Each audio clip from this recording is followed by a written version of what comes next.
All right, here we go. Christian Reid, thank you for coming to Parable Podcast. I appreciate your time. Thanks for having me. Yes, sir. I hope you had a good holidays. I did. Yes, thanks. How about you? I think pretty good. Usually, Christmas I spent it on my Father's Day at my parents' home, which was the 24th, and then the 25th I spent it with Deb, and we ended up going to the ranch, which is a place that Deb's friends owns, and it's in the middle of Twin Oaks. That's the name of the town in Caliente, like Okay. Tehachapi. So we stayed there for about 4 or 5 days, and it was just magical, man. Horses, walk around, hike. Oh, that sounds magical. It was just fantastic, man. And it's something that we kind of like to do. This is gonna be like our third year that we do it, and it's super relaxing. Come back fresh, ready to kick some butt for the year. So Nice. it was fantastic, man. It was fantastic. So what about you, bro? Had a quiet New Year's as well. Just stayed in and watched some movies with my partner. Good. Yeah. I think we were in bed by 9:30. We were done. Like, that's it. I don't think. Yeah, we definitely. I don't remember the last time I saw the ball drop. Yeah. 12 o'clock. It's been a minute. But anyways, man. So what's going on with you? Talk to me. What you been doing lately? Within the last few months. The New Year's brought some new endeavors for me. I've been I started a new training. I'm currently in a queer psychedelic facilitator training. Wow.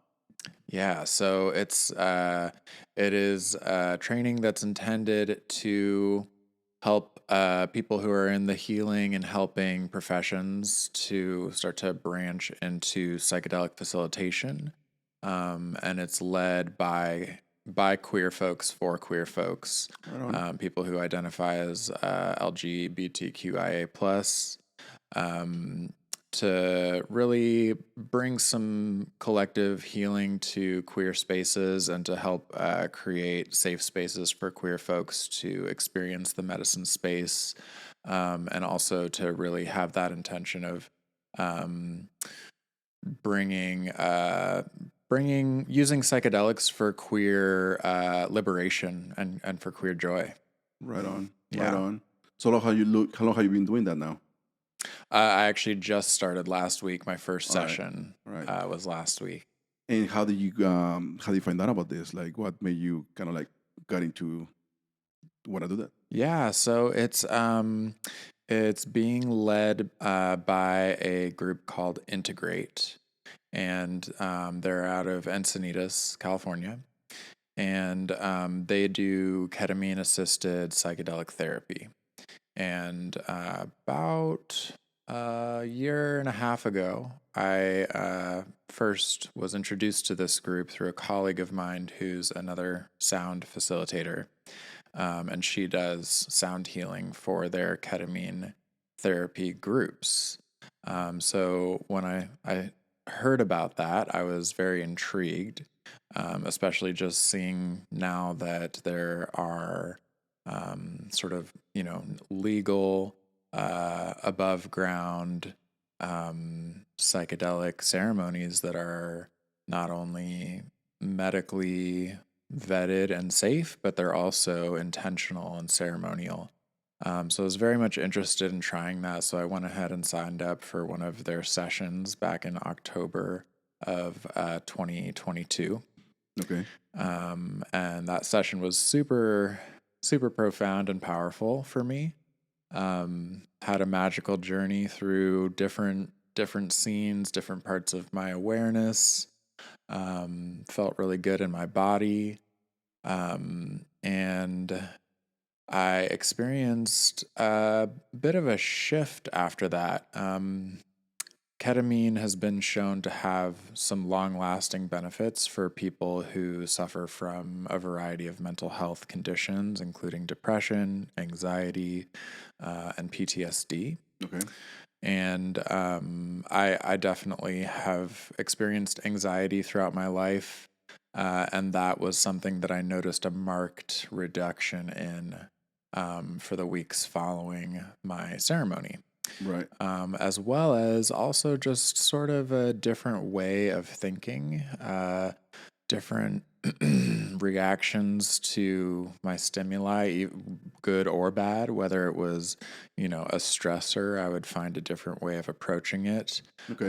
Or even good things, I would find, find myself maybe approaching my yoga teaching a little bit differently or my relationships a little bit differently. And it really sparked some interesting new pathways for me.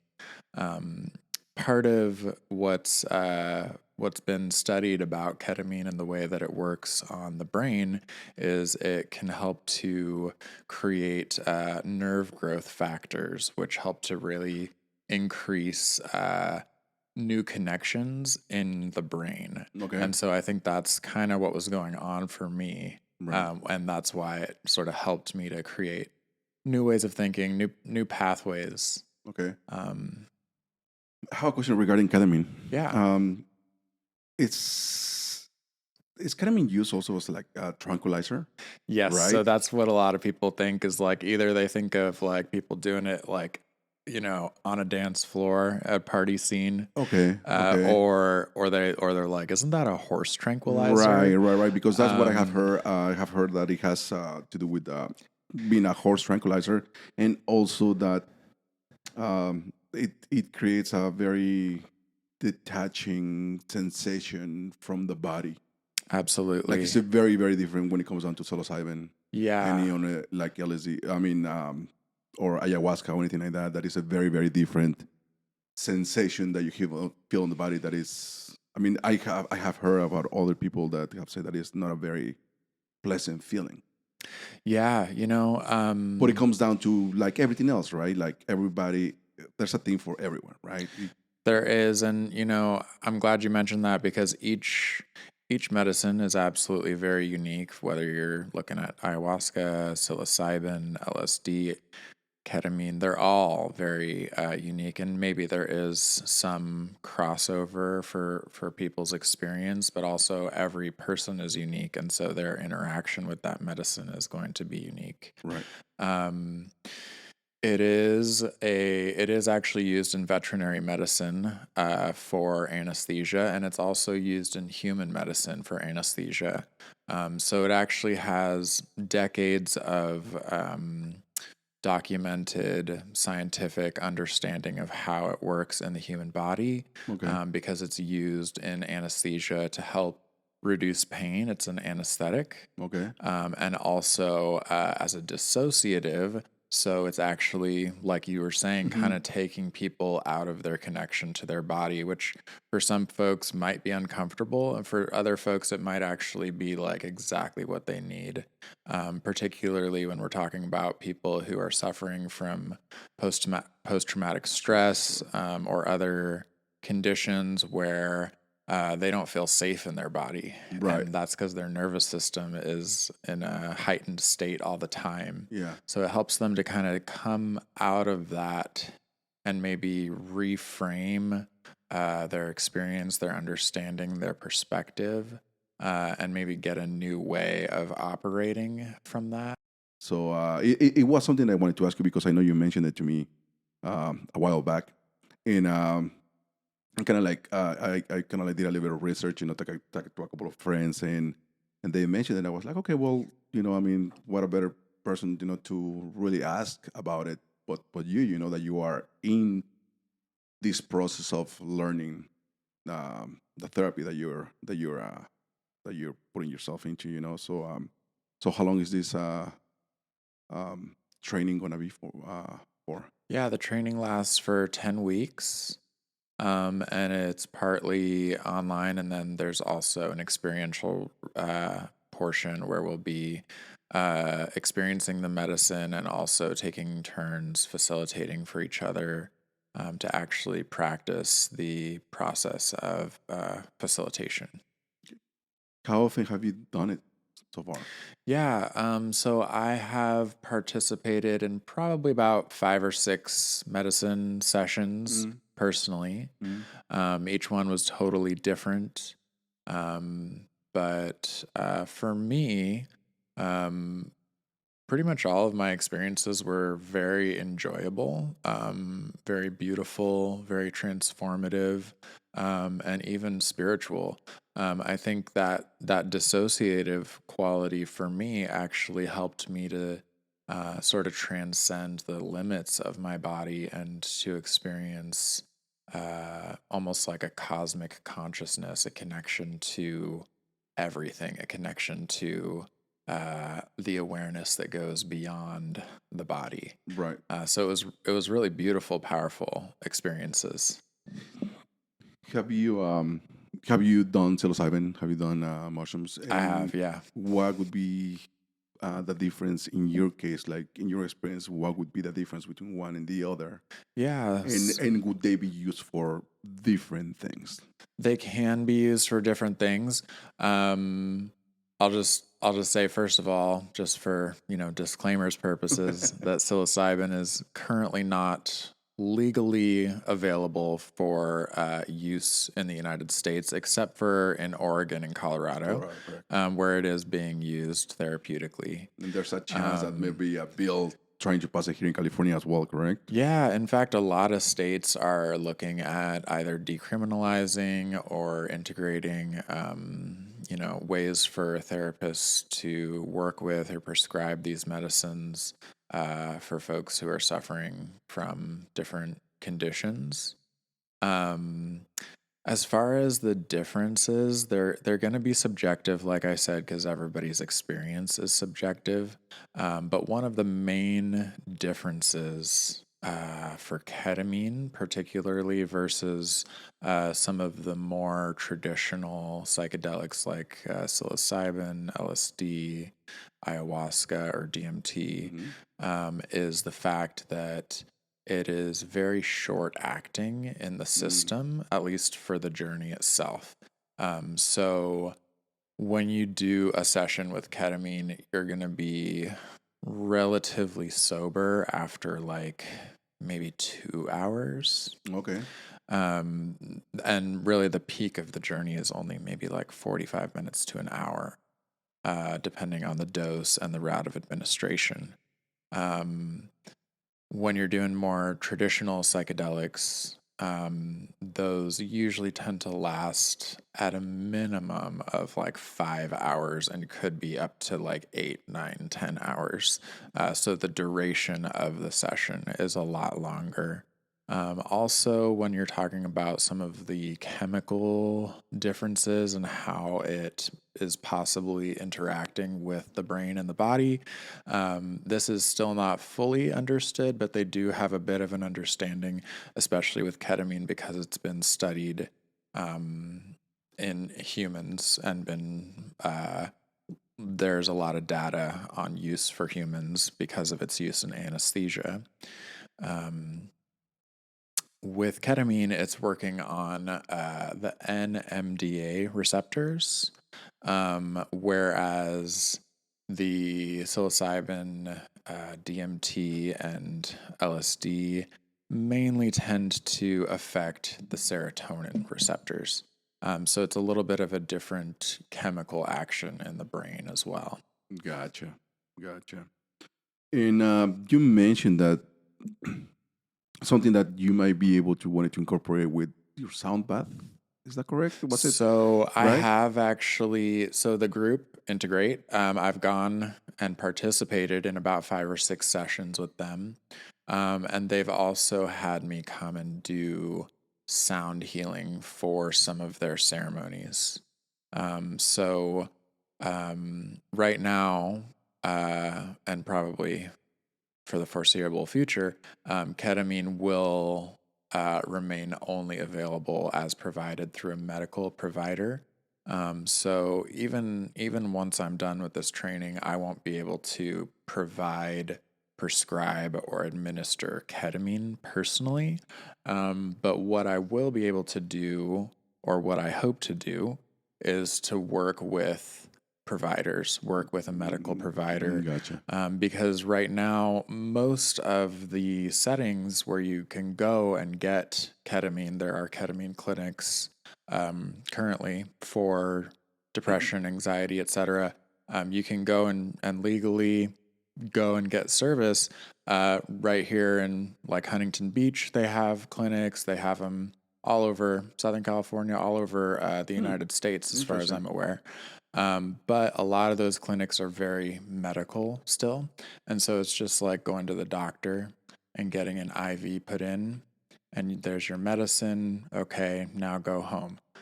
So they don't really, Very sterile way, right? yeah, and they kind of maybe bypass or miss out on the important reality that there's a journey happening, and there's deeper dimensions of self that are being accessed during this journey and maybe even after the journey. So, what I can hopefully do as a facilitator is to offer sound healing, offer intention setting, offer integration, and holding space for that ceremonial Right. healing awareness Right. in the medicine space. Right. That is great, man. Yeah. That's great. That sounds super interesting. Um, you say that you were facilitating the sound this place. What was the feedback? Or did you get any feedback from people when it came down to the sound? To the sound healing. Yeah, absolutely. So I'll say also as a participant, because like I mentioned, my colleague and friend who also does sound baths for Integrate, I've experienced her sound healing during their ceremonies, And that was going to be my next question. and it's very different and very powerful, because the medicine is absolutely potentiating and expanding your awareness around sound. You're sort of dissolving the boundaries between yourself and the sounds. So the sound is already very profound modality, but when you kind of add in the medicine element, it makes it even more powerful. For me, I wanted to be very aware of being more mindful, more gentle, more trauma informed in my approach when bringing sound into the medicine space. Of course, I always try to integrate those awarenesses even in public settings. Absolutely, yes, you have. But even more so, just being mindful that people are going way deeper than they would be if they were sober, Right. and if they were not in a medicine space. So, for me, my own feedback was, okay, I need to be very mindful, very aware, and I definitely did have both participants and the other facilitators who were holding the medicine space definitely give me some nice positive feedback about how they really enjoyed the sounds, or that they were, healing or profound for them in some way. And even possibly, the sound guiding them, right? Oh, The sound itself guiding them through a journey that most definitely would have been different if it was just through the medicine itself, right? absolutely. And as you know, having come to my sound baths and my sound training, I like to use my voice. Absolutely, yes. And I feel like that really adds a nice personal feeling of just like someone is there for you, someone's in the space with you, and is like giving you sort of like an energetic Hmm. helping hand, or like a Boost. warm vibrational Yeah. hug, Exactly, yes. and also like an intimacy and like a vulnerability of just like that human connection of like hearing someone else's voice in the space is really powerful. It truly is, and it's a because you believe it or not, I mean, you are, and maybe for those that have never experienced a sound healing path, you are in a very vulnerable position, right? Um, Maybe not everyone feels it that way, but in our case, that we we got our certification for yoga, at the same time, and we went through all this journey of learning and life changing experience, and I know it was for me, and I'm pretty sure it was the same thing for you. Um, Putting yourself in the hands of other people that you you know them for a very, I mean, you really not don't know them, right? I mean, you get to know them as you're going through the whole journey, but building that trust, right? Building Right. that trust to be like, okay, well, I'm going to put myself in the hands of, in this case, Shannon, right? Yep. And every single person that she brought, like Simon and other, Nicole, I believe, a few other people that they brought in and to teach us different areas. Right. Um, but in this case, when it comes down to the sound, like putting yourself in this, and what I'm trying to say is that obviously not everybody's going to be vulnerable, because there's going to be people that if they have not experienced it, they're going to have their guard up, right? Yep. Which is natural, Yeah. It's a natural instinct, they're like, well, I've never been here. I don't know what to expect. So, most likely you're going to have your eyes open, right? You're like Right. going on what's going on around, it's normal. Totally. But once you are able to experience it and you have an idea of what's going on and you surrender, and in this case, I have only experienced sound bath with you and Simon, right? And I mean, both of you guys have been absolutely exceptional. And You haven't experienced any other sound baths? no, Wow. I'm honored. no, I mean, You got to get out there and try it. Everyone has something very special and unique to offer. and I'm very sure of that I just have not probably done enough research to find or to.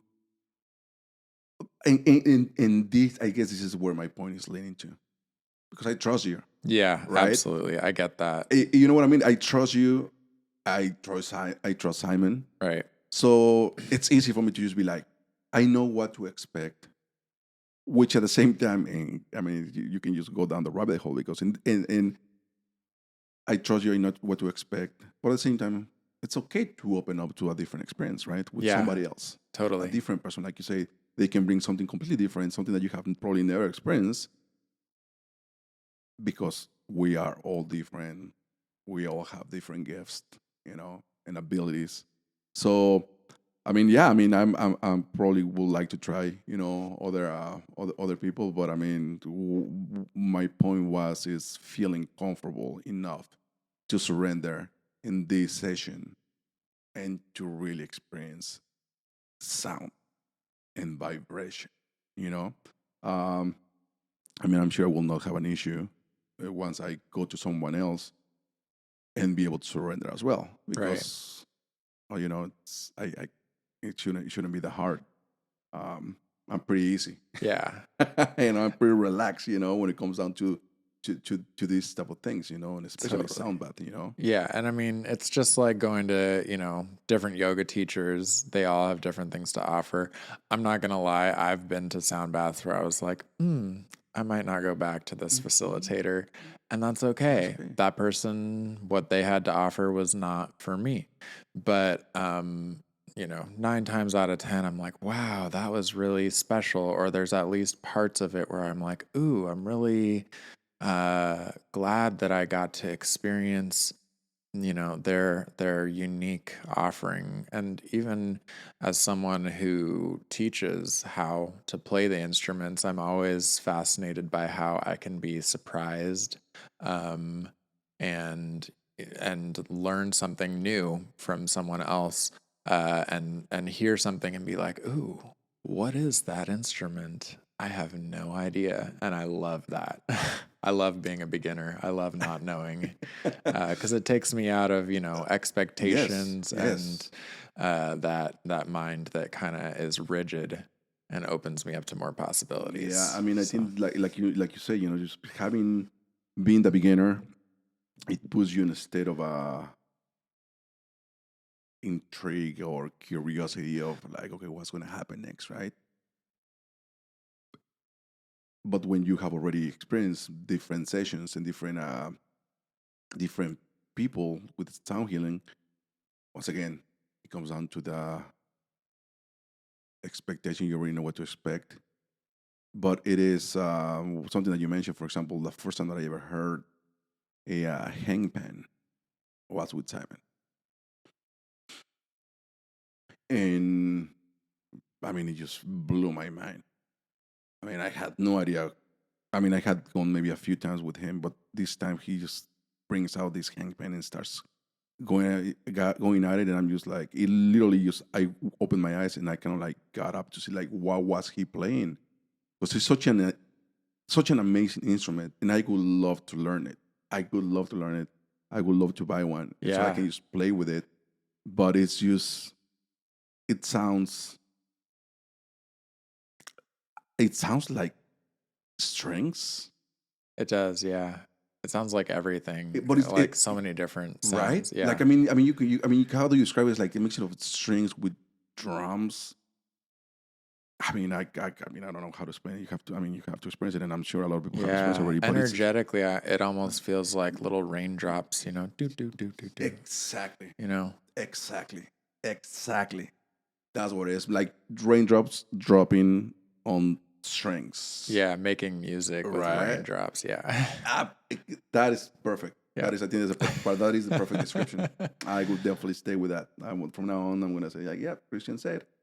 It's a nice, but it's and once again, it's like in when I started going to your sessions, and one thing that I probably did mention to you is I I really love the voice, your voice. You have a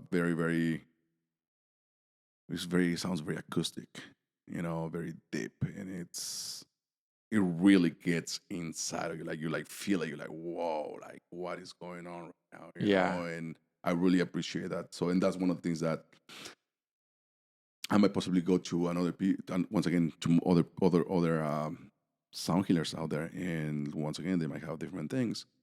But the one thing that I love about you is that the voice that you have when it comes down to singing, and that resonates with me, right? Yeah. Absolutely. Thank you. It's, you know, definitely been a journey and an exploration for myself to discover my voice. I never imagined being the shy kid growing up that I was going to end up singing in public for people. Never imagined that. But it all started with doing an ohm at the end of a yoga class Mm-hmm. and then hearing a lot of positive Mm-hmm. feedback from the students like, wow, your voice is so Mm-hmm. beautiful. I'm like, ooh, me? Like, what? I was like, okay, maybe I'll do some more singing, Yeah. some more chanting. Yeah. And next thing I know, I'm getting into sound baths. I'm like, okay, maybe I can mix my voice in with this. Yeah. And the feedback continued to build. And I was like, okay, apparently this is what I'm supposed to do. Yeah. And also, I realized how powerful and healing and beautiful, even for my own practice, to just sit with my instruments and just hum or sing or make sounds intuitively and explore my own voice as like a meditation. And, the voice is everything. It's breath, it's body awareness, and it's vibration. So it's like all those things in one. So when you can tap into your own voice, and it's amazing how many people, when I talk to them about this, they're like, "Oh, I don't have a good voice, or I could never sing like that, or whatever." And I'm like, that's what I thought too. And um, you know, even if you don't ever sing in front of anyone else, do yourself the beautiful favor of exploring your voice and seeing how it can be something that can put you in touch with yourself, with your emotions, that can help you to process and release, and use your own instrument and use that vibration that comes from within because it's powerful. Sing when you're by yourself in the car or the shower or something. The Right. acoustics are great in there, so Right. chances are you'll sound better than Exactly. you imagined. Exactly. And yeah, I always encourage people to explore their voice, because that was something that was profoundly healing for me. And now being able to share that with others, share my voice with others, seems to be healing for others. So I'm like, all right, yeah, this is a secret that needs to be let out. yeah. And I'm glad that you did that because a lot of people, right now you made a point. A lot of people do not feel confident enough to tap into certain things that they would like to do, right? It comes down also when I started painting. And a lot of people were like, oh my God, that is beautiful. How do you do it? I'm like, well, obviously practice, self taught, learning how to do my craft. Have you tried it? They go, oh, no, no, no, I would never be. I was like, well, how would you know? And that is my response every single time. Like, how would you know if you're not good at it if you have never tried it? Right? Just like you mentioned when it comes down to the voice. Oh, I'm sure I sing horribly. It's like, well, try it. Like give it a shot. Um, my sister, it's crazy, but she obviously, ever since we were kids, she always loved to sing, and she has a beautiful voice. But no matter how many people have told her, "My God, you sound really good," she's extremely shy, and she will not allow herself. I mean, you can see her, you can hear her sing all the time on her own. But when it comes down to like, okay, let's sing together or let's do something. Oh no, no, no, oh no, no, oh no. It's just like, why not? Like, what is holding you back? Yeah. And it's that belief, right, on yourself that you can do it, that you're able to achieve that just by doing it, Yep. just giving it a shot. I I love to sing. I'm not a great singer, but I like to sing. Yeah. I mean, I think I sound good enough Yeah. for the type of voice that I have. I can definitely put a song. I'm not out of tune, right? So, and I like to play guitar too. I'm not great at it either, but I'm like can play. I can strum some songs. So that's what I do. I just like to grab my guitar, and sing along. And honestly, I don't care if I Yeah. sound great or not. That's awesome. Right? I mean, it's something that is like doesn't phase me. I'm okay with having people around playing the guitar. It's just because it's just having a great moment, having a great Yeah. time, and if, like you say, it feels good within you. There's this vibration, and that is something that um, now you teach, but something that we were taught, right, when we were going to training, and that's when you decide to take that path towards sound healing. But how vibration it's life, right? Right. And we have talked about this, right, for many, many, Absolutely. many times.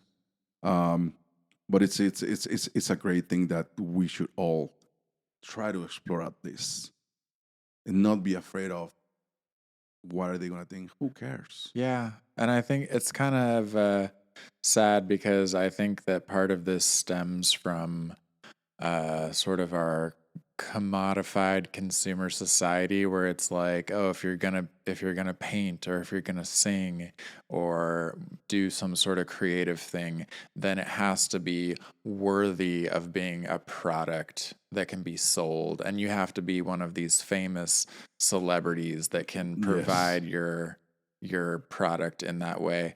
And that's not why we connect with art. It's part of our human experience. It's like our birthright.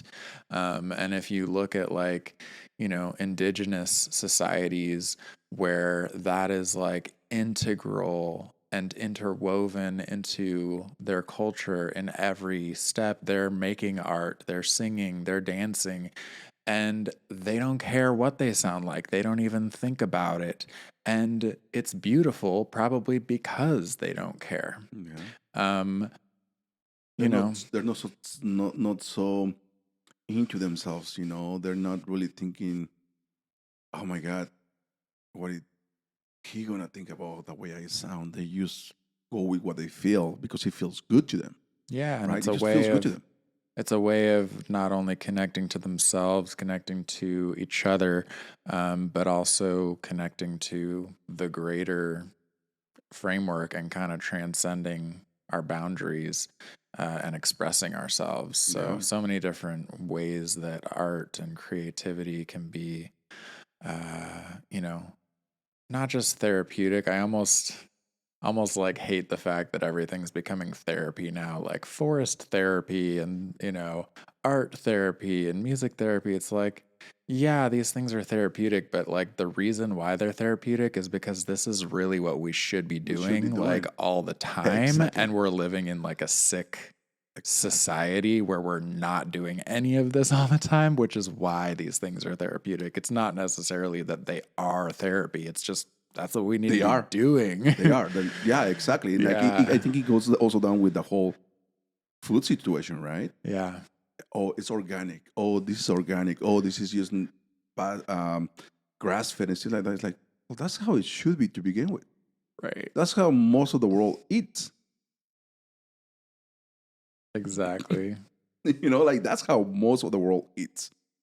However, in this country, we are so, like being fed trash that it's also being a lot of this stuff has been banned in other countries because they're like, how can they allow your people to eat? And Yeah.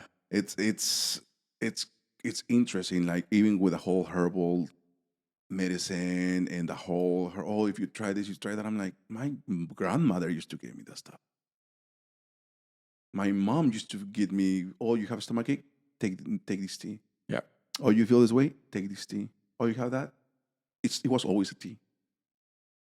And that's how I grew up. And now you see all these influencers and all these people like, oh my god, look what I'm doing. Just like myself is like my grandmother, my great grandmother been doing that for hundreds of years. Yeah. And you think that you have been discovering it. I don't Right. know. It's just interesting, but Yeah. but you know what? At the end of the day, I'm glad that that's happening. Correct. Yeah. Um, I might have sound a little bit judgy here by saying that, but at the same time, when you think about it, it's like, well, good, because this is something that for many, many, many years, in my case, my ancestors have been doing it, and I'm glad that people nowadays are discovering it to better themselves. Yeah. At the end of the day, that's the point, right? Absolutely. So, sound healing, sound bath. How, when we were taking the certification, when we were doing the yoga thing, what made you want to dive deeper into it? Because I remember loving it, and I remember experiencing some of the most amazing things during. I remember my first sound bath. I don't know if you have taken anything prior before Simon did a sound bath for us, but for me it was like life changing, life changing. That sound is like, what is going on? And like, um, for me it was like seeing colors in my head, in my mind, just like what is happening, and I feel like that was the beginning of my higher self tapping into that creative. Well, not really my higher self, myself. My higher self was already telling me what Yeah. to do, right? Yeah. Yeah. So I was just myself tapping into like, hey, like, go and do this, and that's the reason why I started painting. It was because of that particular session that I had. That's so cool.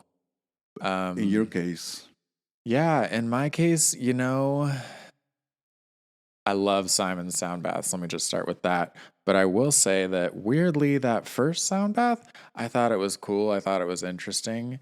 But in the moment of the session, I didn't feel like too profound about it. I wasn't like instantly like, whoa, I need to do this. I need to figure this out kind of thing.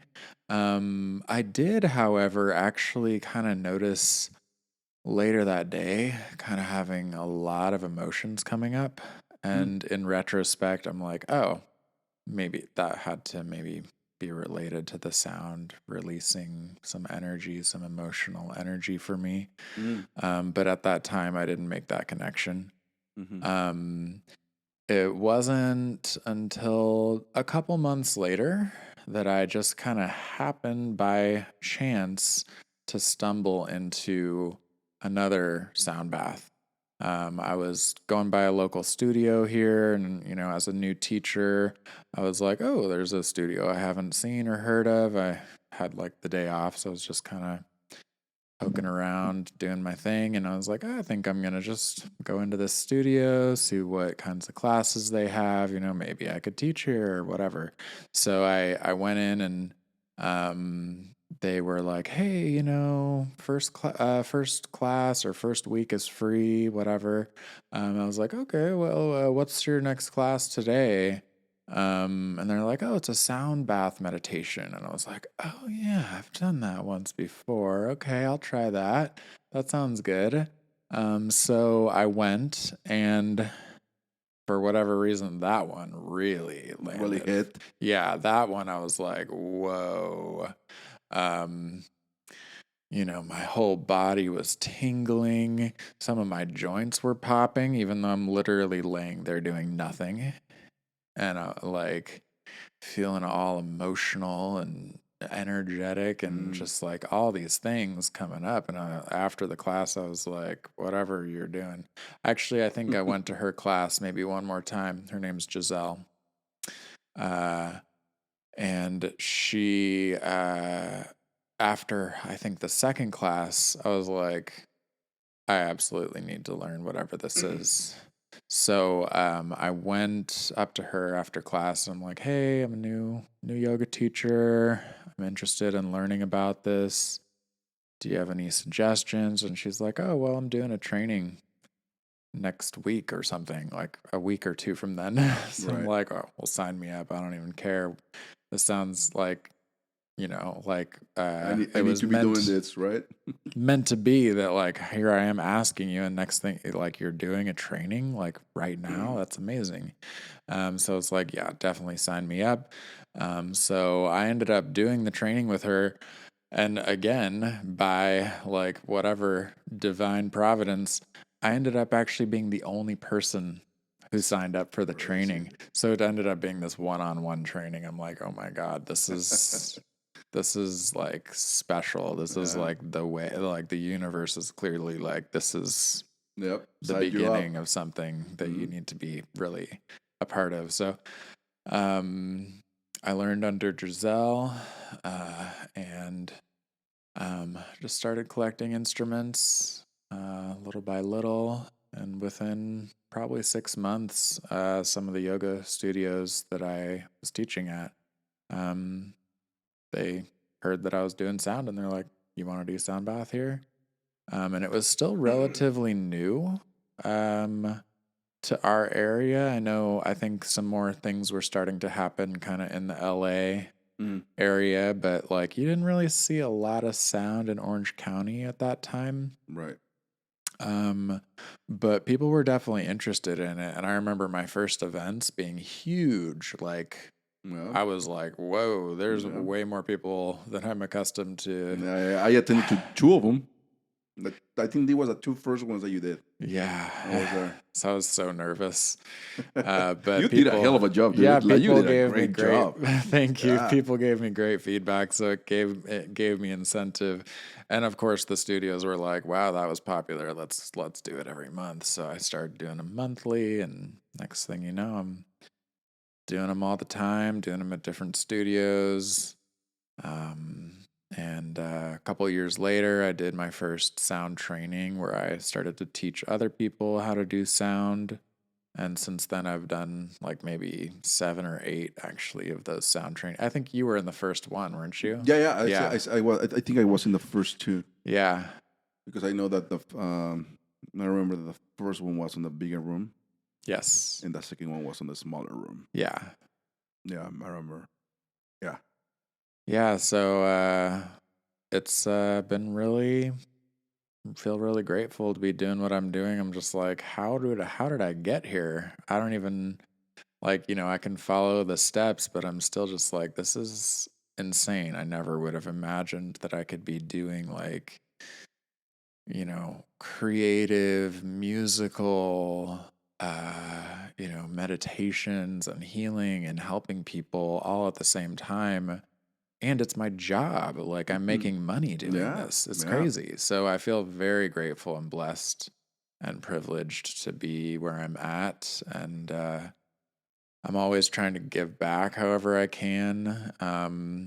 I've started offering some sound baths once a month that are just like a community sound bath, pay what you Mm-hmm. can. Mm-hmm. And that includes zero. If Mm-hmm. people just want to come up and receive, they Mm-hmm. don't have to, because wellness is so expensive.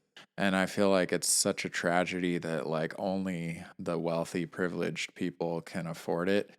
Um, I mean, I feel like I can barely even afford it unless it's like at one of the studios where I teach and I can go for free. Right.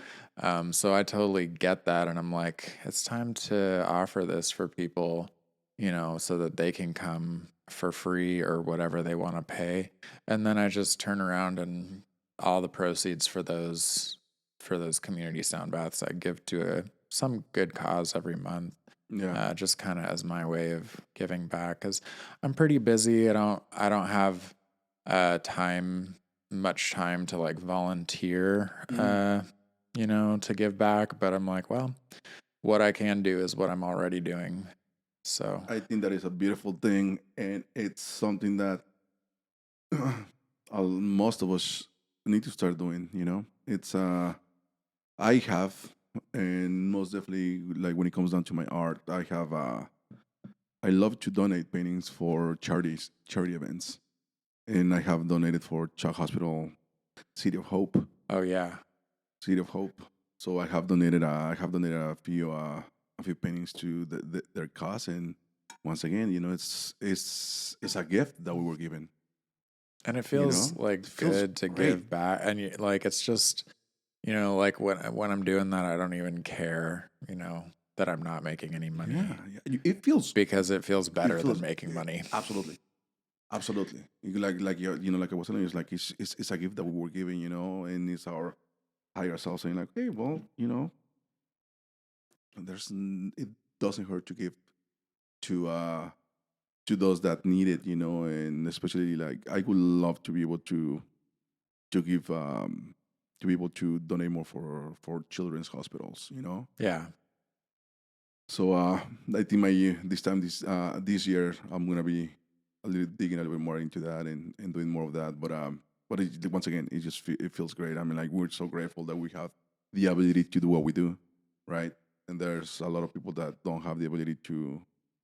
I mean, once again, diseases or illnesses or something that they have never get the opportunity to develop.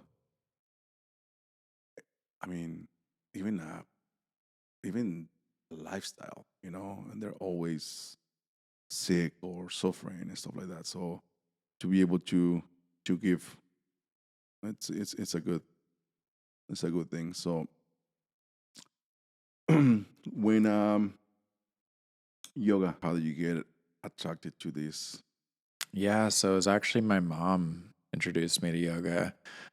She started teaching yoga soon after her and my dad got a divorce.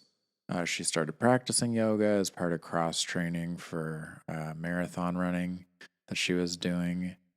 And she sort of realized that not only was it cross training for her running, but it was healing for her after the divorce to start to open up emotionally and Mm-hmm. open up her body and start to connect to a different level of spirituality. Mm-hmm. And so, I was living in Denver at that time. And so I didn't right away get to experience her yoga teachings, but um, I actually moved back in with her because I was not doing so well in Denver. I was starting to get into drugs, Mm. and it was not a good situation for me living in this going to this school, living at this party house. I was like, I need to get out of here and make some big changes. Otherwise, I see this going south. How old were you when that was going on? I was probably like 22 or something like that. Mm. Mm. Yeah. But you were surprisingly enough, you caught yourself, right? Like Yeah, I seeing could like see. okay, I'm not doing this. I should not be doing this. I need to change my lifestyle Yeah, because a I lot of could people see don't, it was right? becoming a dead end. And I mean, yeah, I still acknowledge that addiction is a tendency that I have and that I need to be aware of that. But it's not at all like what it was during that time for me. And even then, it was part of me that just knew like this is a one-way road and Mm, I'm going to a mm, bad place, probably death. mm. So I realized I need to get out of here. It's not just me, but it's also my environment and what I'm surrounded by and the people that I'm surrounded by. Not to say that I didn't have any agency or Right. decision making that applied there, but Would you mind if I ask you, was there a particular situation that made you kind of like open up your eyes and be like, all right, I need to change or do something differently because once again, like you say, this is not going to end up well. oh Was there like a yeah, particular I situation? definitely hit rock bottom doing Xanax. Mm. And actually, I'm pretty sure my dealer cut me off. Thank God. Really? Yeah. What a blessing. Wait, seriously, Uh, right? because I was not doing well. Mm. And when I stopped, it was so abrupt and so earth-shattering for me. And like I wanted to die. I was having suicidal thoughts every day. Wow. Um, and I was just like, like part of me knew though, like, no, I'm not gonna like, even though like chemically I want to die and I want to kill myself, like I don't want to die. This is just the withdrawals. This is just the drugs. So I'm going to hold on to that last bit of sanity that's in there Mm. and pull myself up from there. And I couldn't have done it without probably my mom's support and being like, hey, like if you need to come back home, door's always open. Wow. So being able to leave that place and start new in a whole of course I used to live in Arizona, so it wasn't a whole new framework, but it was definitely very new Yeah. and different Yeah. than when I had left, and I was a different person. So, and my mom was a different person. She was teaching yoga. She had a garden.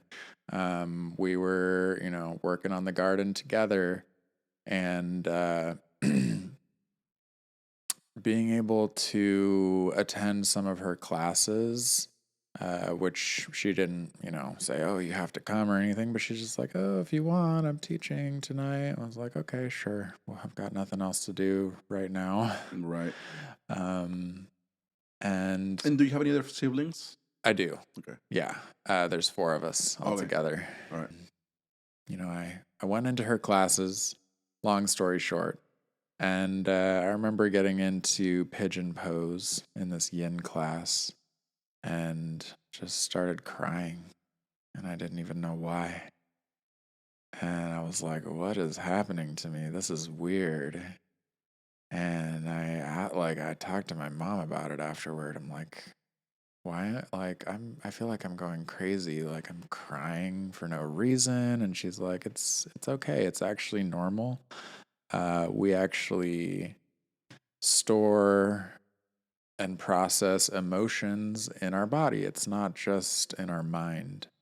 And so when we start to open up the body in these postures, we can also release and process those emotions that are sometimes stuck in there for Starting some there. reason. And I was like, what? How did I never know this? Like, they don't teach you this in school, sadly. And, it kind of blew my mind. But it opened up this sort of door in my mind of realizing, like, whoa, all the pain that I've been trying to medicate away with drugs Mm.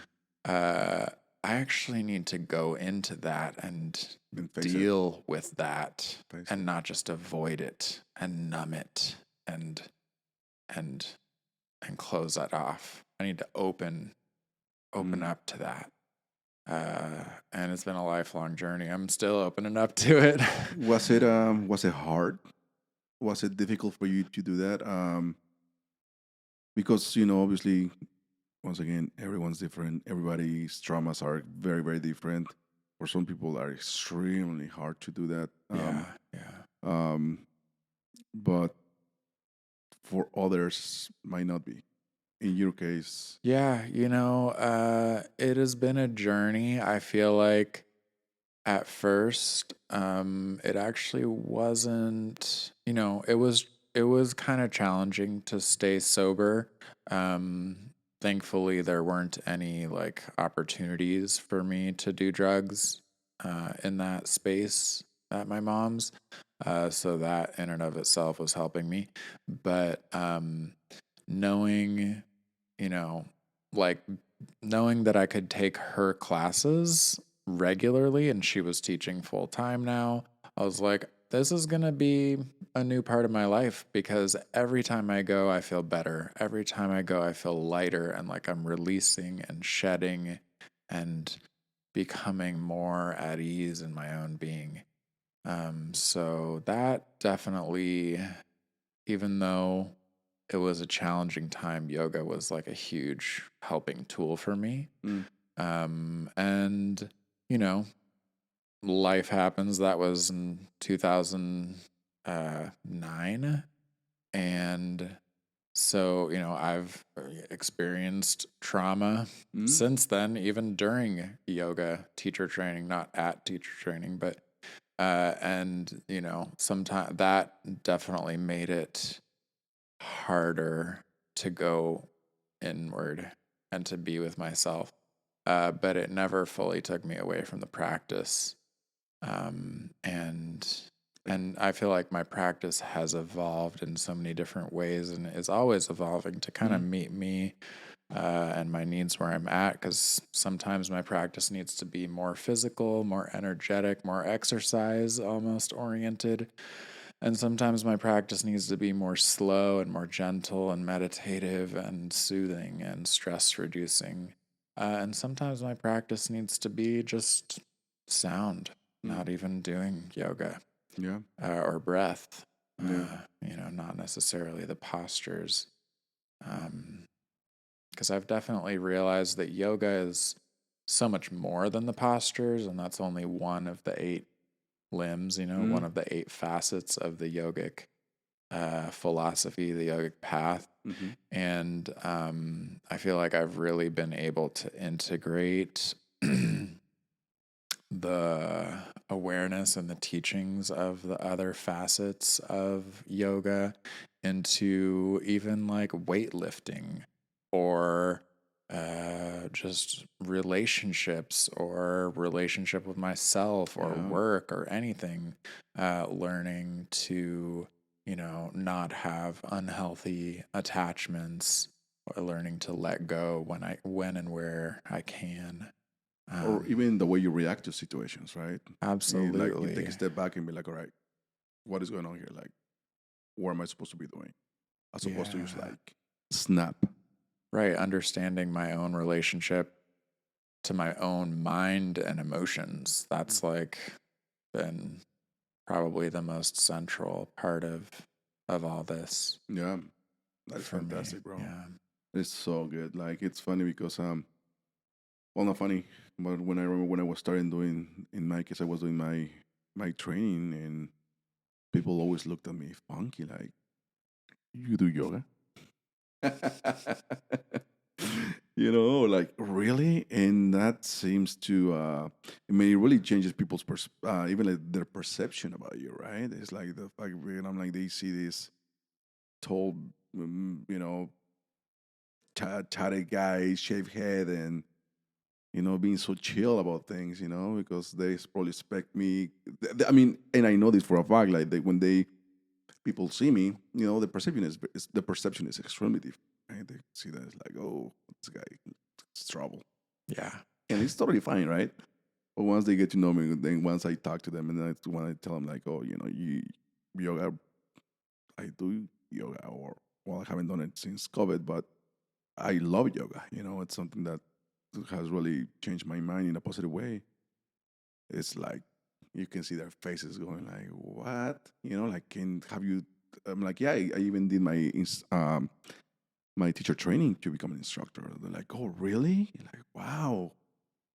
And have you thought? And I'm like, well, no, not really, because that was really not the path that I wanted to go.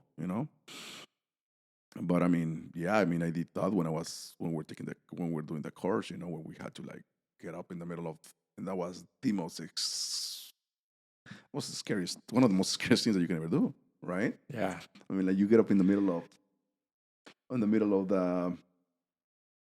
of the studio, and now you're in control. You're gonna guide people. And I remember, I will never forget. And hopefully, I've been talking to Shannon to have her here, and she was actually supposed to be here next week, but she got sick, so we're still trying to figure out the date. And but I will not forget, one of my biggest fears was, first of all, my accent, and obviously the fear of public speaking. Right. I remember she pushed me to the room, and to the storage area. I remember, and she was like, "What's going on?" And I'm just like, "Well, it's like I don't know if people are ever going to understand what I'm talking about." Because I was very, very, and not that I had issues. I mean, I never really had issues with my that way I talk with my accent. People have always been able to understand what I'm saying, Yeah. but that is that was a me problem, right? And I was very self conscious and very self aware of what if they don't understand, because this is where my issue is that and that is a particular and that is the reason why I wanted to start this podcast, is because I wanted to be able to convey my ideas in a better way, right? English is my second language, so for me to be able to speak properly and to express my thoughts and ideas, and most importantly, it's to speak slowly, because my mind is always going so fast that my mouth is not being able to catch up with it. So sometimes I'm saying things in my mind, I'm saying them perfectly fine, but my mouth is not. Yeah. And it's happened so many times that now it's like that was like, you know what, I would love to do this wherever this podcast leads. That's wonderful, whatever happens, but I'm doing it for myself, right? I'm doing it to better myself at speaking. That's awesome. So that was my thing with Shannon was, I think I speak too fast, and I don't know if people are going to be able to understand what I'm saying.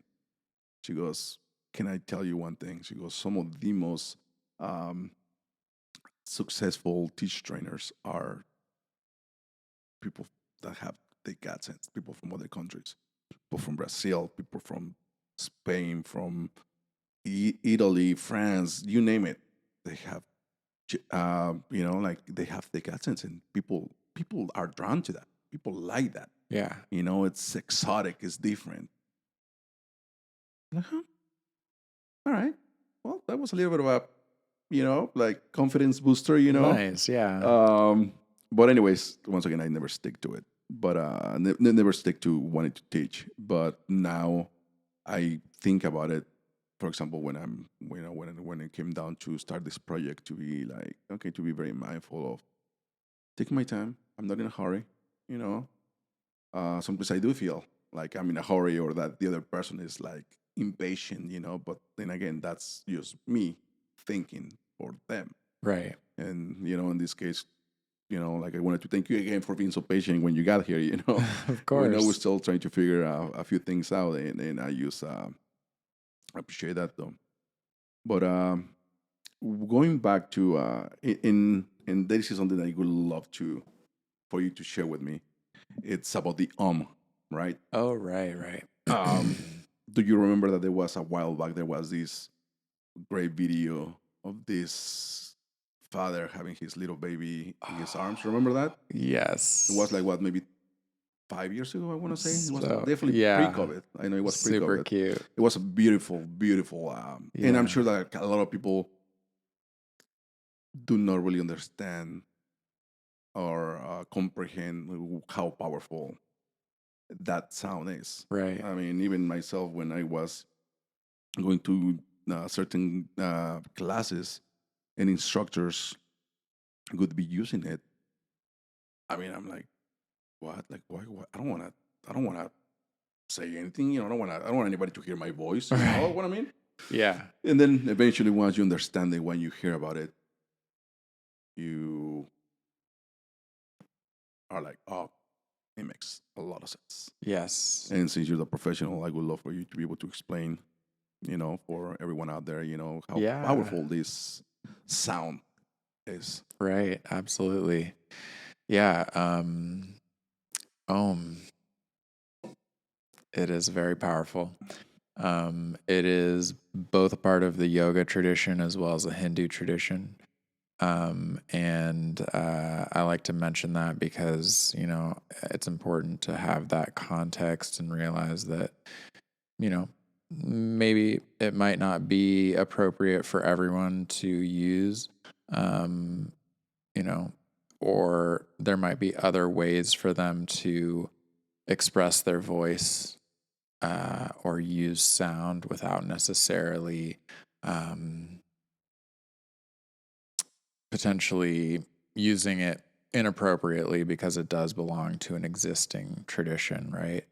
Um, with that in mind, uh, the the word Om it essentially symbolizes both the creation of the universe or the sound that sort of gave birth to the universe, as well as the sound that the universe is still making, almost like it's continual echo from the beginning of time or from the Big Bang, Um, and the sound can be broken down into different parts. The beginning of the sound, it's actually four different parts. Um, ah, ooh, and then a silent, just kind of final resonance. Um, so the ah is kind of represents the beginning. If you ah is like a sound that any like baby can make, regardless of what language that baby's culture speaks. You just open your mouth and make a sound, and ah is the sound that comes out, which is why most alphabets start with ah or a in some way. And the sound at the beginning of the word Om uh, is represented by that first letter in the Sanskrit alphabet as well. Mm, So it kind of symbolizes um, the beginning. right. Um, the next part, ooh, is the sound kind of comes from the back of the mouth, ah, up to the middle, ooh, and that sort of can symbolize like bringing the sound toward the middle, and then in Sanskrit, the letter M is actually, or the Sanskrit version of the letter M is the last letter of the alphabet. And if you think about it, if you close your mouth and make a sound, it's Mm, So kind of brings uh, brings the sound from the beginning of the mouth to the end of the mouth. It brings the sound from the beginning of the alphabet to the end of the alphabet. And in that way, it kind of can symbolize also everything that could be said, every sound that could be made. And then that final resonance is just kind of like the echo of the sound. And that symbolizes everything that can't be said. So in that way, Om is essentially all sound, and so it's kind of All sound and no sound. all sound and the absence even of sound. Wow, wow. Yeah, It's so true because when you practice it, you can hear it obviously, but you can feel it. You yeah, can feel that vibration at the end, right? You when you close your mouth and that stillness that you mentioned towards the end, it's just this vibration that you feel all over, like your jaw, your mouth, your nose going up until you like your brain. You feel it vibrating in your ears. It's like this amazing sensation, right? That vibration right. is creating. Um, Thank you very much. Yeah, You of know, I've course. been wanting to explain that for me, and not just for me, for everybody else, because I think it's so now for all of those people that, oh, why did the baby calm down? You know, it was because it was especially for a baby. You know, just I mean, well, maybe I want to say what was like a couple of months. You know, like it was very, it resonated with him. You know, like that vibration, that sound, that feeling, his that vibration in his body. He was it calmed him down. You know. Yeah, yeah. And I think that also speaks to a really fundamental concept of sound and how our bodies respond to sound. And that is entrainment. And so basically, all entrainment means is that our inner biorhythms, like our brain waves, our heart rate, our breathing rate, our nervous system signals, our circadian rhythms. We have so many different frequencies Mm. happening inside of us. They can actually sync up with the frequencies outside of us. Mm. And this has been scientifically demonstrated in a number of ways, including even the ability for two people's heart rates to sync up when Mm-hmm. they're speaking with each other, which is Yeah. fascinating because we can't even hear each other's heart rate. But theoretically, someone could measure our heart rates right now and it And might probably even the be same. beating at the same Isn't pace. that amazing? Yeah. So And that's then again, it's the essentially, frequency that we're both having, right? Like, yeah, I'm sure that it might change if you were a little more hypered up, you right. know. Like, I'm sure it would be a little bit different, but since we're both we're both in the same frequency, we're both in the same like almost breathing at the same time, you know. Right. And if I It's was all hyper, maybe that would start to make you feel a mm-hmm, little bit mm-hmm, hyper or mm-hmm, uncomfortable or mm-hmm. anxious. Yeah. So in that same way, like that video, the dad, the baby is crying, he's sad, whatever is going on, feels like his needs aren't met, or she, I don't know. And the dad brings in this sound frequency, and it's like literally vibrating through the baby's body, soothing, Mm, creating, yeah. vibrational massage, but also um, syncing up that baby's frequencies and being like, oh, okay, no longer all this discordant frequencies in my brain. Now it's just this one sound, this one frequency. And it just it goes from Yeah. crying to sleep Yeah. in seconds. It So was beautiful. That's adorable, so cool. adorable and beautiful. Um, Yeah, I so also true. like to mention, just because I also was mentioning at the beginning of talking about Om that it Mhm. belongs to the yoga, the Indian culture, belongs to Hinduism Right. and to the yoga philosophy, that it might not necessarily be appropriate for everyone. So I've actually personally stopped using Om in my public classes. I might still do it in like my own private at home meditation, but just for the sake of, not profiting off of a culture that doesn't belong to me and like Mm. taking something that essentially is not from my culture, Mm. and using it for my classes, for my business, Gotcha. that kind of thing. And but that doesn't mean to say that we can't use sound or chanting or voice, and I absolutely still do. And I make all sorts of kinds of intuitive sounds now rather than chanting like yogic or Hindu mantras. Because also, not only does it not belong to me, or it might not necessarily be appropriate for that context, Okay. but it also, I think, makes it more accessible to people who are in the room that might not necessarily, you know, some people might have some sort of aversion to that for whatever reason, whether they have some sort of religious belief where they're like, oh no, he's chanting something from a different religion, Yes. and that Right. immediately turns them off. Right. Or they, feel like they're trying to, they're trying to understand or don't understand why I'm using these specific sounds from a different Different culture. culture. Right. So instead I've just taken to making my own Yeah. intuitive sounds. Yeah. And I've found that it's still absolutely just as powerful for folks who respond to it. They tell me Yeah. same kind of feedback. That is very respectable, and that is something that um, that's how you feel, Yeah. and you're respecting that, and that is very, very thoughtful on your part, to be able to do that. Yeah. But then again, it just pretty much comes down to every person, like deciding to Absolutely.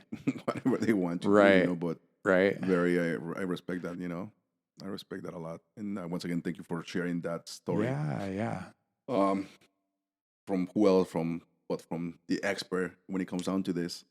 One more subject that I would like to talk to you about was dreams, right? Yes. It's I love this topic. and it's when we met up and we talked a little bit about it. Uh, I was very, very intrigued because once again I kind of heard about it. About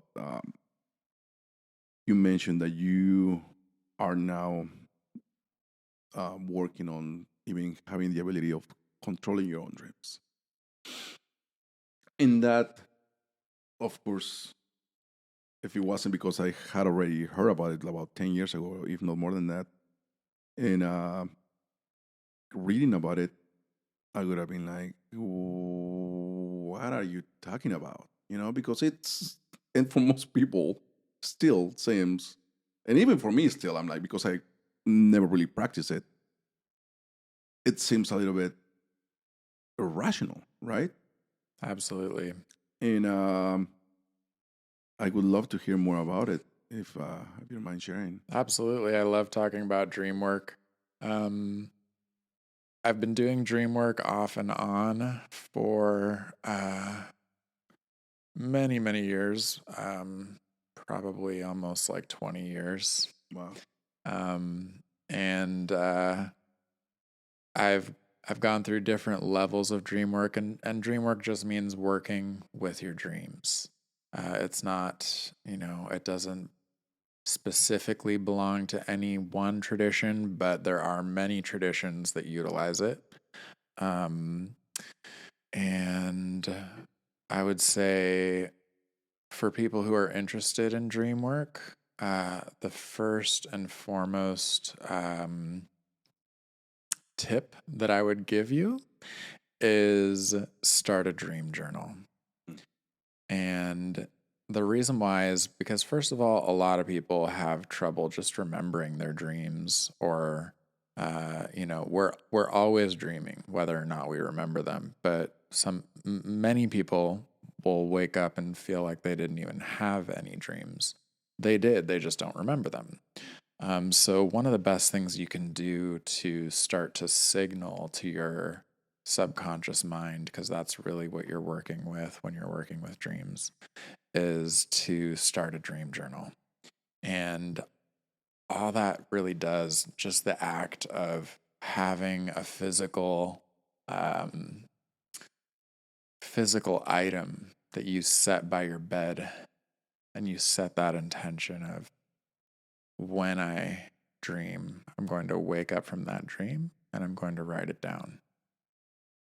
That will be, I'm always amazed because, like I said, I've kind of gone in and out of dream practice. Sometimes I go Mm-hmm. months where I'm like, oh, I wasn't even paying attention to my dreams at all. Um, But immediately when I put my dream journal back on my bedside table, it blows me away how that night, that very first night, I'll have like 5 or 8 dreams that I remember and like details. I'm like, this is crazy. Um, and part of it is like our our brains are kind of wired to forget our dreams because they consider it to be unnecessary information for our survival. Mm. But if you actively are sending the signals to yourself and growing that awareness in your own mind that you want to remember your dreams, it's going to start to happen. There's a lot of other little tips and tricks. And I would recommend like looking up maybe like how to lucid dream, or there's a variety of books on that. Um, to start to become lucid in your dream, because the first really trick or way to become aware in your dreams, which is what lucid dreaming is, becoming aware while you're dreaming that you're dreaming, is to just remember and be aware of your dreams. That's really the first foundational step. Right. From there, it just takes a lot of practice. And honestly, even then, it can be kind of random. And some people have more of a proclivity for it, more of an ease just getting there than other people. And also certain life factors, certain medications, certain drugs can Yeah. actually block the process a little bit or make it harder. Yeah. So it may not necessarily be for everyone, but I absolutely love dream work. It can be so empowering to wake up in your dreams and to be able to control them even, which is something that I have been able to do, not only to be able to control myself and to maintain that lucid state, which is honestly one of the harder things to do once you start to become lucid. Oftentimes you'll wake up soon after that because it's just kind of exciting. You're like, Yeah. woo, I'm dreaming. And then Yeah. suddenly you're awake. You're like, dang it. Right. But sometimes you can, like, the more you practice, eventually you can start to stabilize that and be like, oh, I'm still dreaming. And this is cool. Okay, and what can I do? I'm going to call in a certain character or person. I'm going to change the setting. And you'd be amazed how you can just sometimes do these things. So it's very empowering, especially like I've had nightmares where it's like terrifying. And then somehow I realize I'm dreaming. And I'm like, oh, now I'm in control. Wow. Now I'm not scared. Now I can just boop. The scary situation is gone. Now it's a fun dream. And totally change the dream. So very empowering. And it's also really great. Besides like the lucid dreaming, even if you never get to lucid dreaming, just remembering your dreams can be super potent, and writing them down, because you can start to get access to that information and that symbolism of like what's going on deep down in there. Because we all have layers to ourselves that are mysteries to us. And a lot of these practices, whether it's yoga, sound healing, psychedelics, dream work, all these things are helping us to peel back those layers to get deeper within and be like, what's going on down in there? Because we get so caught up in just the day to day light, not necessarily light, but like kind of like surfacey, just tasks, that we have to do. And that takes us, I think, away from a connection to the deeper parts of ourselves. And so that's what this kind of work is all about. You mentioned something that I started to put it into practice. Oh, really? Yes, and it's been working. Oh, cool. It's been working. I haven't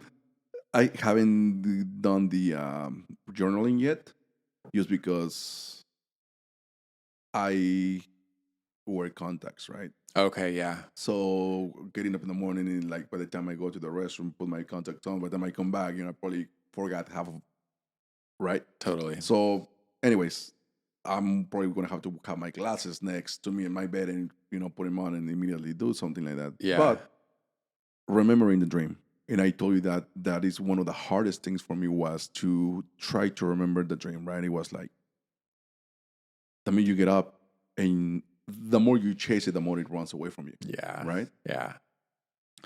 But you say something, go backwards, Yes. and bro, has it worked? Oh my God, that's awesome. It has been like I'm like okay. So this happened, and then I start going back, and I'm able to go back to almost the beginning of my dream, and it's Oh, like, cool. wow, that is pretty cool. Yeah. It's something that I did. We have been putting to work for like the last few weeks or couple of months, and it has worked. It Nice. has worked. Yeah, there's so many really great tips and tricks like that.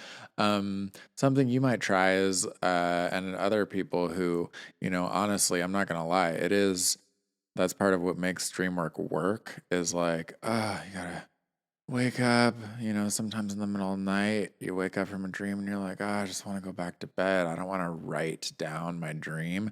But if you don't, you're gonna forget by the morning. So great thing we have these phones. Of course, it is. I recommend if you can turn the brightness all the way down before, because even the brightness of your phone can kind of wake you Mm, up out of being able to remember the content of your dreams. But if you have the brightness all the way down and you just hit, or even maybe like use like Siri or whatever and say like, hey, do a voice recording, and then just do a voice right. recording. That way you can get the content down, get like the basics of it, and then maybe in the morning when you're awake and you've got your contacts, whatever, you can write. Or I've even done like the voice recording, just like the basic notes in the middle of the night, or like first thing in the morning, and then maybe right before bed I'll do a more detailed description in my actual dream journal. That way I'm like really driving home that point of like, okay, I'm writing before I go to bed about my dreams. I do voice recording or take a little note in my phone in the middle of the night, or first thing in the morning. So all these little Little things tricks. can start to get you more aware. And there's also, you can condition yourself too by like while you're falling asleep, just be like, okay, tonight I'm gonna remember my dream. When I dream, I'll wake up and write it down. When I dream, I'll wake up and write it down. Just like say Mm. that to yourself, maybe a few times before you go to bed. You'll be surprised. Those little things really, really help. Yeah, it's like some when you say, okay, I need to be up by 6 o'clock in the morning. You tell yourself that, and you'll be up by Yeah. around that time. Like when It's people wake up without an alarm. yeah, Yeah. yeah. Yeah. It is a thing. Like when you like it's important. I have to be up by this time, and Yep. you are up by that time. So your mind, if we know how to utilize it the right way, it's gonna work on our benefit. Yeah. Sometimes we don't even think about it.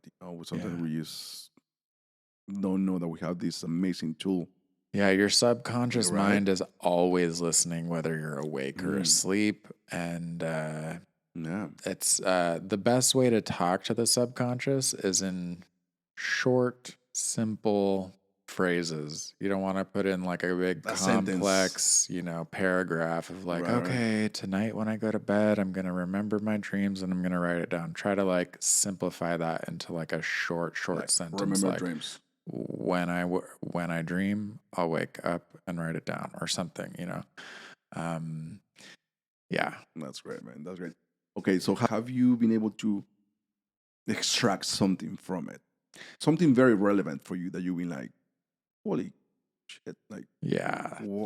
if you would have known because of that, you would have never known about this, or you know what I'm saying? Yeah, no, Any kind of totally. information. There have been times, first of all, kind of like what I mentioned earlier, just getting a window into your own subconscious where You can work with the symbology of your dream, and I highly recommend not going to like a dream encyclopedia or Mm. asking Google or something what these symbols mean, because they're different for everyone. Right. You know, some one person has a dream about water, and to them that means like they're scared. Maybe they've had a experience of almost drowning in real life, and they hate the water. So water's like scary, and in their dreams it's not a good thing. But maybe another person loves swimming, and they're like, oh yeah, I like Mm-hmm. breathe underwater in my dreams and it's Mm-hmm. beautiful. So might have totally different symbolism from one person to the next. So I'm honestly not a big fan of like these dream Yeah. encyclopedias that are like, this is what your dream means. You know what your dream means, and only you. Um, Also, something interesting to note is you are every character in your dream. It's not other people, it's you. It's your subconscious creating these characters from your own conscious material, from your own unconscious material. So, when you meet a character and it makes that person makes you feel a certain way, or when you encounter a certain situation or a certain setting and it makes you feel a certain way, that's where the gold nuggets are lying for you, is to self-discovery. That's where you can learn what's really going on, is by just figuring out how you feel in that moment. If you're a little confused about the symbology, just think like, how did I feel in that interaction, in the presence of that person or that setting? What was my emotional state? And then that can oftentimes give you a little bit more clarity on what's going on. Um, my grandma shows up in my dreams a lot. My grandma passed away like 3 years ago, but I took care of her toward the end of her life. And um, sometimes her showing up can mean different things for me. It's not always the same. Sometimes it symbolizes like work and responsibility of like me having to take care of her or Yeah. take care of other Absolutely. things. And other times it's like this family member who's showing up to support me, you know? So it can even be different from dream to dream. So it's not always the same. And it's really an opportunity for inner inquiry to kind of discover, like, ooh, what does this dream mean to me? Mm-hmm. And to kind of use those symbols for that. Um, but what's also cool, I've been in the last maybe like 4 or 5 years, been integrating some teachings and awareness of this practice called Tibetan Dream Yoga, Mm. and that essentially uh, is a practice of. It's both a practice and a philosophy. It's derived from the Tibetan Book of the Dead, actually. Okay. And it actually, in many ways, is considered to be a preparation for death Mm. in Tibetan Buddhism. Um, but part of the reason why is because the dream space is considered to be uh, similar, and I might not be quoting this properly, so I'll have to look it back up. But the dream space is like closer to the death space than To the the realm space of death. than this realm that we're in Oh when we're wow. awake. But part of the philosophy of this is that we're dreaming even when we're awake, that we're creating our own reality, and that we need to wake up to the dream of life as well and realize what's real and what's not real. Um, and another element to this is kind of also being able to sometimes get information from beyond your separate sense of self, because in Buddhism it's a non-dual philosophy.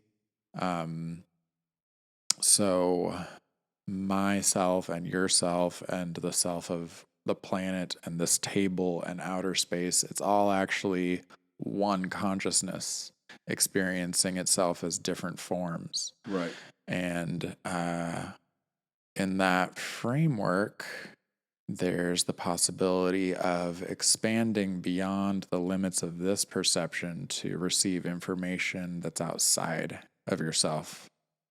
So in that way, Tibetan Buddhist masters of Tibetan dream yoga, have been able to actually use their dreams to receive teachings and to receive lost texts or information from deceased masters' teachings that are valuable to them in some way or valuable to their culture. And I have actually had a couple of dreams that have absolutely hinted at sort of breadcrumb style. They've led me to things that I'm like, whoa, Mm. that is not. There was nothing in my experience in my consciousness that could have ever led me to that, and the coincidences are unreal. That's crazy. Man. That is crazy. So yeah, there have been a couple times where I'm like, "Whoa, this is starting to shift my perspective of reality a little bit and help me to kind of Absolutely. like wake up to, Absolutely. like the song "Merrily, Merrily, Merrily, Life is but a dream." It's in many ways true. That is incredible. That is great. I have had experiences, and especially during, I think it was most definitely right after um, teacher training, where I would have or wake up to ideas in my head. Like just immediately, like I would be if I'm struggling with something, and I would wake up and I'm really like, wow. I'm like, boom. I know what I need to do.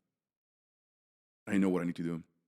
And even it happened this week as well, where I've been having trouble sleeping since 2018, like mid of 2018, no, 2019. I used to go to sleep like that. I used to like hit the pillow and be out. And within the last, I want to say what, 5, 6 years, 5.5 years or something, I've been struggling a lot when it came down to my sleep. And I'm going to say that it had to do with um, the person that I started to date around 2018 loved coffee. Oh And yeah, I have never really drank that much coffee. I always believed in all my life, even during my 20s and stuff like that, is like, I do not need caffeine to survive. I have everything that I need within myself, energy wise and everything, to move forward during my day. I don't need coffee. And you always hear people, oh, I need my coffee, I need my coffee, I need my coffee. Like, I don't need coffee. I would have coffee for sure. It tastes good, but I never needed coffee. yeah, And even up to I never need coffee, but I like coffee. So when I started dating this person, oh, it's cold in the morning. You wake up, you have a cup of coffee. It feels good. It tastes good. It's so after that, I started to buy my coffee maker and everything. So I started to drinking a lot more coffee, and up until last, well, I had a cup of coffee on Sunday, but before that, on the 4th, was my last cup of coffee. So now I'm not completely cutting out of my life, yeah, but and I had the same thing happen. It's like, why I went to bed thinking, why am I struggling to sleep? Either the only way that I could go to sleep is either by taking CBD gummies or cannabis. I will take a hit and that will put me out. yeah, But then I'm like, I don't want to rely on anything. I know I am able, and everyone is able to do this, but I need to figure it out yeah, because I don't want to. Besides, it's expensive. Well, right. not expensive, but you are spending money or something. It's like, okay, having to buy CBDs, gummies, having to buy cannabis, having to, all these things. Buy I'm like, coffee. all of that stuff. So I Yeah, was like, and I remember went to sleep with that struggle in my head. And I woke up in the middle of the night and I'm like, coffee.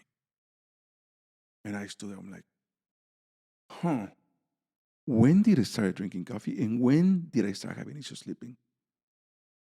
And I begged it to that time. I'm like, maybe I want to stop drinking coffee. and see what happens to my body. Need to give my body kind of like a break, to see like what's going on. And I've been sleeping like a baby. That's awesome. And on Sunday, Sunday was like, I woke up and I'm like, you know what, I'm gonna have a cup of coffee. And I enjoyed it, had one cup of coffee, and that was it. Yeah. They had a cup of coffee, and I could smell it. It smelled like heaven. And I'm like, oh my God, I want it. I'm not gonna have it. And I didn't. But anyways, my point is for me it's been ideas that come in the middle of the night, Yeah. And it happened after teacher training, 2017. But with my lack of sleep, my brain has not been able to really be at that frequency where I'm getting ideas or whatever those teachings, or because we are vessels, right? Right. We're vessels. So, and I've been getting them, and one of them was, for example, coffee. Like my brain was like, you need to stop coffee. Okay, I stopped coffee, and right now something to do with some personal stuff.